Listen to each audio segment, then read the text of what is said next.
पुरावे असणाऱ्यांनी 8 दिवसांमध्ये अर्ज करावेत असं आवाहन मंत्री राधाकृष्ण विखे पाटलांनी केले।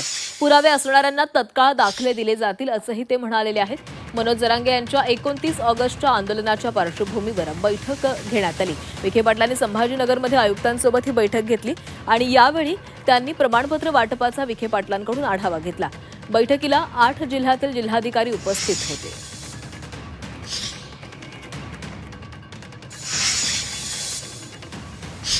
शिंदे समितीच्या न्यायमूर्ती शिंदे साहेबांच्या समितीनंतर जी कार्यवाही झालेली होती या नोंदी ज्या समोर आल्या होत्या त्यामध्ये बहुतांशी आता कार्यवाही पूर्ण झालेली आहे, बऱ्यापैकी कार्यवाही झालेली आहे।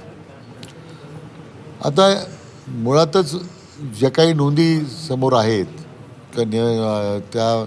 त्याचा जर विचार केला तर 0.3% फक्त काही टक्केवारीचा विचार केला तर नोंदी नाकारलेल्या आहेत।